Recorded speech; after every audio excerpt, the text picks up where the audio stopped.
Hello and welcome to Treasury Notes, a financial education program from the West Virginia State Treasurer's Office. I'm your host, Gina Joins. Businesses of all types are required by state law to report unclaimed property to the State Treasurer's Office every year. Most of this property is in the form of money from places like bank accounts, insurance annuities, utility deposits, or stale-dated checks. But the Treasurer's Office does receive a small amount of tangible property. Most of it is personal property from safe deposit boxes. The rest is property reported from local law enforcement. Coming up in today's show, we'll talk with the Assistant Treasurer of Records Management for the State Treasurer's Office about the specifics of unclaimed property and how it relates to law enforcement. But first, we want to take a closer look at the more personal side of unclaimed property. Joining us today is Diane Billings and Dan Reed, safekeeping specialists for the Unclaimed Property Division at the West Virginia State Treasurer's Office.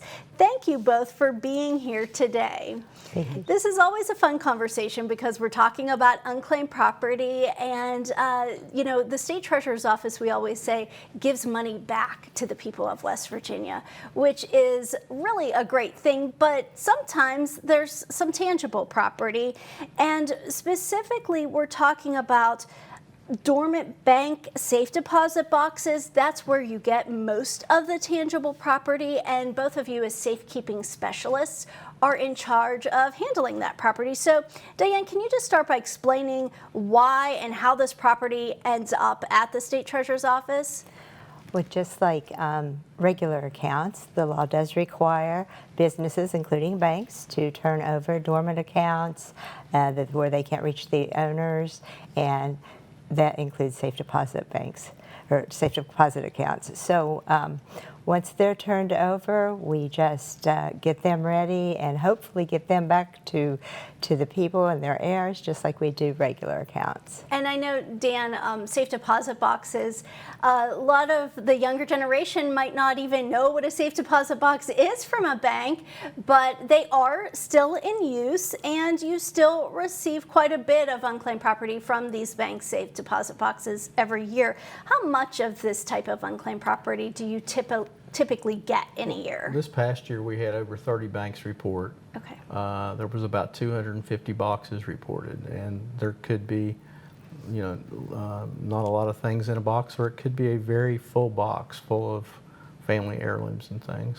Do you find that more people are using them, or is it usually less people? No, the trend is trending down. Yeah. That we're receiving less and less safe deposit box contents. All right. Now, your title, both of you, you're safekeeping specialists. So, Diane, could you just give us a little bit better explanation of what that role entails and what are some of the fun things you get to do on your job? The first thing we do usually is the reports that the banks send to us. We go over them and just make sure there's no errors, or if we have any questions, we reach out to the banks. And then when they send the items, we go through and catalog the items in the safe deposit boxes, and when it's finalized, then it will be advertised. We send letters to these owners hoping to that them or their heirs will claim it. But yes, and the getting to look at the things and take care of them is fun. Oh, I'm sure it is. And of course, the goal is always to reunite people Yes. with their property. You mentioned that there's some interesting things. Dan, can you talk a little bit about the interesting things that you would see in a safe deposit box? I know they're not really that big, so I imagine these are smaller items. Well, we have some of the boxes are the larger boxes, and they may be jammed full of sports cards. I mean, Sure. They may have a huge collection of sports cards in there.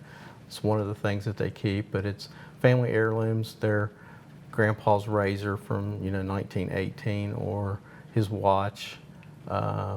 We also have of course a lot of documents, as well as the tangible items that we see a lot of. Coins, and knives as well. Yeah, a lot of different things, like I said, that would fit in a box. But you said there are different sizes of safe deposit boxes, so it's not necessarily just coins or baseball cards. Right. It could be, we've had a flare gun, that was in there, which, that was a very cool item. But we have the pictures. We may have their wedding album in there. depending on the size of the box. Sometimes personal property. Yes. So Diane, is it often that you are able to reunite people with their unclaimed personal property from these safe deposit boxes, or the state does try to reunite people? Yes, and that is on the increase. That's because great. we have better outlets, more media, where the people can look up names easier, and they know now that people are more aware of what unclaimed property is, and that it is things and money due to them, and so they look not just for themselves, but their grandparents or their parents. So we do the outreach letters, like we said, just trying to say, hey, it looks like this could be yours, and so we are reuniting it more often than we used to, and that is the main goal. And a lot of these items are very personal. You mentioned wedding albums. Sometimes there's legal documents, wills, stock certificates. What happens to those items once you receive those very personal items that maybe eventually you could not put up for auction? Well, the legal documents like that are held in the vault until they're claimed. They're claimed either by the owner or by the heir, and they're kept forever until they're claimed. And you do some sort of cataloging of these personal items? We do. Of course, the bank has the report, and they also send a sheet, but we have our own unclaimed property online system that we document what it is, where it is, tells when it was received, and then if it's claimed, all that information is meshed together as well. Dan mentioned a flare gun as one of the items that was fairly unique he has come across. Diane, do you have any favorite unique items that you've seen come out of these safe deposit boxes over the years? Because I should mention, you guys have been doing this for a long time, right? Yeah, it's been 12 years. plus years. Okay. So I love the vintage jewelry. It's probably my favorite, and some of the old cosmetic things that goes in purses or pocket watches. We had a 1948 Walt Disney comic book that I thought was really cool, and there was 100 bills with consecutive $101 bills, consecutive order, like brand new, and they were the year I was born, which pretty old. Oh, wow, so neat. Such an eclectic group of things sometimes, I'm sure. Yes. Any other unique things that you've come across over the last several years? Well, the flare gun that I'd mentioned Yeah. was from the Big Red 1 division of the Army. Wow. And it was a presentation gun, and we were actually able to reunite it with the gentleman's son or grandson, I can't remember. Also, we have a lot of war medals, and 2 years ago we had an initiative where we were able to have a presentation for many war medals to the heirs of the people that had them. And I know that was a really special occasion. State Treasurer Riley Moore was able to reunite some of those war medals with family members of the recipients, and what a great opportunity to reunite those. So, Diane, you did mention that that it's on the increase reuniting people with the items from these safe deposit boxes, because we're talking about unclaimed property, which is typically money of some sort, stocks, or it could be some type of uncashed check. But when we're talking about what you guys do, we're talking specifically about safe deposit boxes and the tangible unclaimed property items. While it may be on the rise that you're able to reunite people with these items, there's still times where you can't find the rightful owners of these items. So what happens in that case if no one comes forward to make a claim? They're held a specified period of time, and then they are auctioned. And the proceeds from the auctions goes back to that account. So if in the future anyone ever did claim, they would get the money instead of tangible items. And that's a really important note. I think anytime you're talking about this, is that even though the state can't hold all of these things in perpetuity forever, but you do have a system in place where the money is held, and if there ever was an error found or if an error ever came forward, and they would go through the typical unclaimed property procedures to make a claim, and then if they're found to be the rightful owner, they can get the proceeds from that sale of the auction. So let's talk a little bit about these auctions, because I know that's been a big part of your job for the past several years. The State Treasurer's Office holds both live in person and online auctions for these items. In fact, I think there are several of each of those, a live auction and an online auction coming up soon. Yeah. Can you talk about what people can expect, particularly, let's start with the online auction and how that works and who it's open to? Okay, the online auction, it's through our website, the West Virginia State Treasurer's website. And then there's a link at the bottom that will take you to there, and then you have to register with the company that actually is the agent for us and conducts the auctions. They try to have about 20 lots of items per auction, and they run for 2 weeks. So how do you select which items are featured online? Is there a certain time you wait to send Yes. these off to auction? Yeah, typically, we wait until after the end of the term that we hold the items, in the vault, and at that time they're shipped in, to them to be appraised, and then they will lot them according to that person's contents, and they'll have an appraisal figure along with it, and that's the goal that we're reaching for, is the appraisal value or more.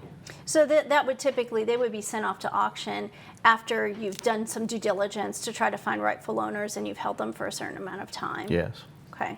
What are some advantages to the online auction? Well, we use an auction company that is what they do. They're an online auction company. I believe they do have live auctions as well, but their expertise of being an auction company and dealing in that is we feel comfortable knowing that our items are out there, and of course the most is that they're going nationwide. I mean, anyone can view them. Also, they have advertising for the different areas. You can go on there and sort by coin, by jewelry, whatever you're looking for, or by holder. If you're looking for West Virginia State Treasurer Office items, you can. So anyone can go and look online, and you have these quite often, don't you? And I looked just before we came, in a 300-mile radius of the state capitol here in Charleston, there's over 300,000 active bidders on their auction site. Wow, so a lot of West Virginians Yes. going to this website, and they're bidding on items as well. And correct. some of those items maybe are not just from our state, because as you said, this company does online auctions for many entities out Yeah, there. it's correct? nationwide in Canada as well. Okay, and if people want more information, I know they can go to wvtreasury.com, of course, to get the right links to get these auctions. That would be, a good starting point for them. Let's switch gears and talk a little bit about the live auctions, because that's a fun event that you do. Really, you focus on once a year. For several years now, the Treasurer's Office has held these live unclaimed property auctions at the State Fair of West Virginia down in Greenbrier County. And you'll be doing that again this year, Yes. which is a great opportunity for people to see a live auction in action. And it's short. It's kind of like a mini auction. Tell us how these work and what kind of excitement you see there at these auctions. Diane and I look forward to this every year. We each go down a weekend each, and they have the auctions Friday and Saturday of the fair, each Friday and Saturday. It's open to the public. There's about 10 lots each auction. So it's not a large auction, it's a quick one, and it's open to any fairgoer that wants to come and bid on things. And we have the dates now up on the screen. That's this year in August. There's going to be, 4 auctions. I think they're Fridays and Saturdays at 5 p.m. Yes. at the State Fair on the State Fairgrounds there. So maybe a preview of some of the items. So Diane, let's talk a little bit about these items. Do you have some good lots this year? We have a display case that's limited, so we don't take huge items, but we always take coins and pocket knives and memorabilia, sports cards, just the things that are in safe deposit boxes. So, yes. And it's a great atmosphere there. Oh, it is so fun. Dan said you look forward to it, so. And not just us. We've been doing this little kind of flash auction long enough now that the fairgoers know at 5 o'clock on Friday and Saturdays, go to the West Virginia State Treasurer's booth that we're going to be having an auction. And the booths that are around us, I think the people who work them enjoy. And it's just the auctioneer gets up on a step ladder, and we real auctioneer and just gather around and have an auction. An old-fashioned auction. Yeah. And I know that you mentioned that with the online auctions, the money then goes into an account to be saved for an heir if they ever would come back and claim those items. Does it work the same way with the live auction items? It does, and it also with the documents. The monies are kept, forever for an heir to claim it if the owner's already deceased. The documents as well as anything from an auction. All right. Diane, any final thoughts as we get ready to close out this segment? I appreciate you guys coming on today. If you have a safe deposit box, don't forget about it. That's the number one rule, right? Yeah. So we really want it to be that it never comes to the two of you, right? Yes. Yeah. And maybe ask your parents or grandparents, because they aren't as a thing as much now, but so that someone knows. And always check online to see if you have unclaimed money or safe deposit boxes, and check out the auction while you're there. Yes. All right, thank you both so much. We are going to pause for a moment to take a quick break, and when we return, the Assistant Treasurer of Records Management will join us to explain how local law enforcement may have unclaimed property and what happens once that property is turned over to the State Treasurer's Office. We'll find out. Stay with us. The West Virginia State Treasurer's Vault is holding millions in unclaimed property.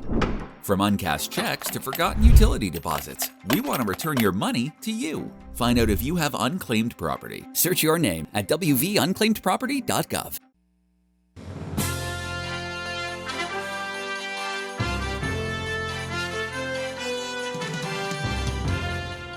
Welcome back to Treasury Notes. I'm your host, Gina Joins.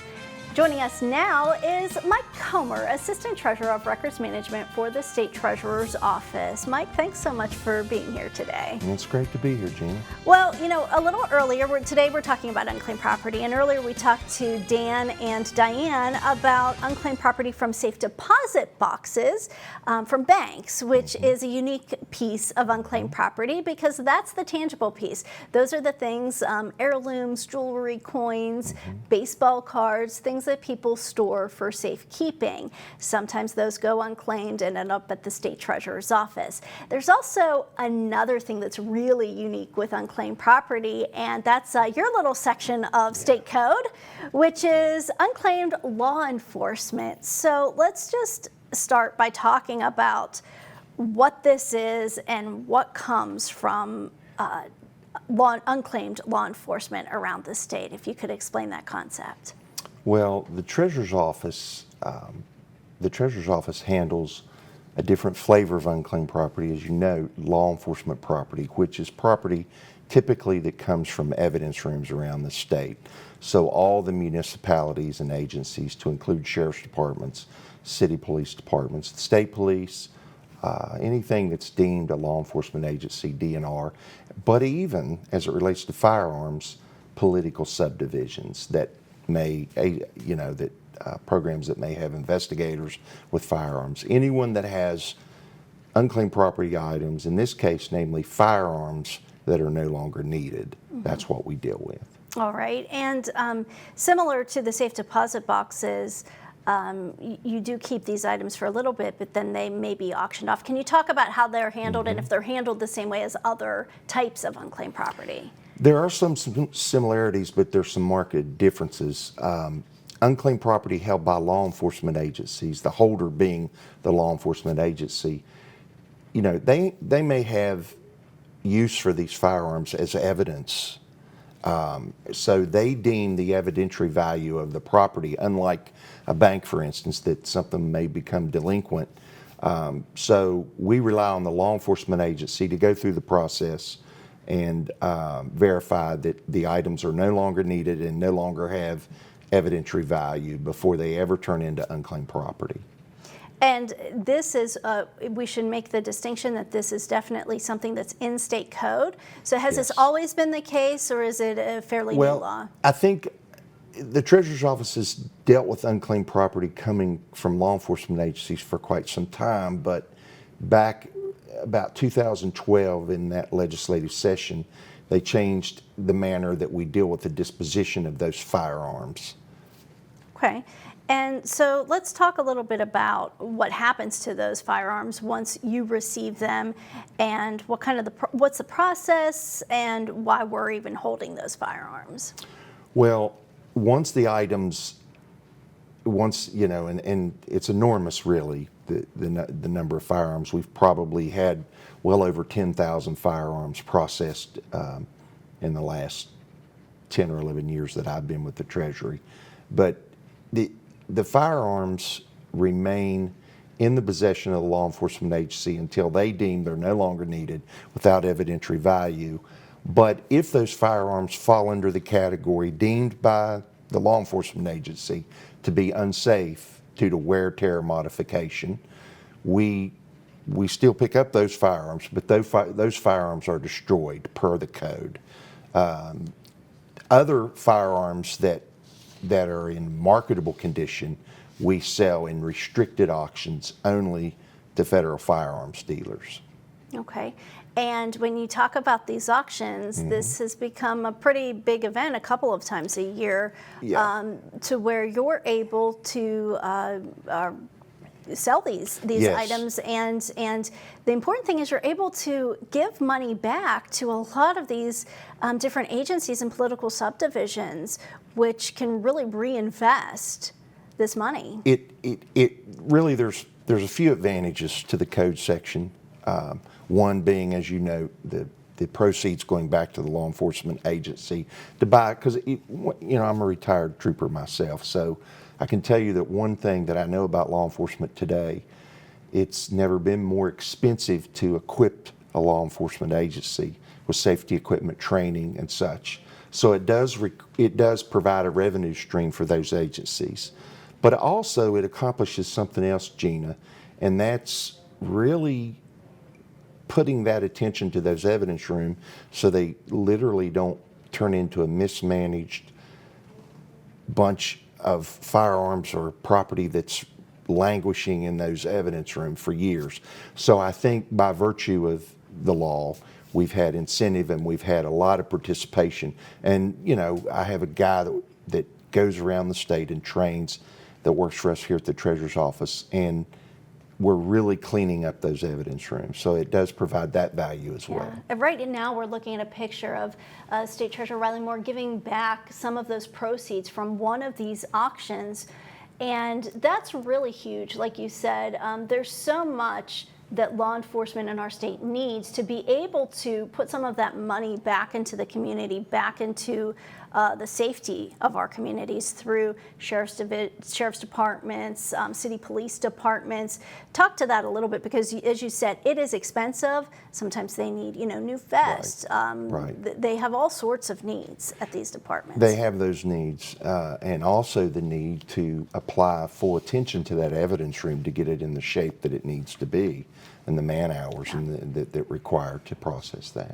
That's really interesting that you bring up that point, because I think that's a great point. I know your team has worked so hard with these different departments around the state to make sure that they are complying with the law and turning over that evidence after it's after it's deemed that it's unnecessary anymore, to keep those evidence rooms safe and moving forward, and just complying with the laws that are on the books right now. Yes, and I've actually seen those law enforcement agencies, Gina, evolve by virtue of this program to apply more attention to those evidence rooms.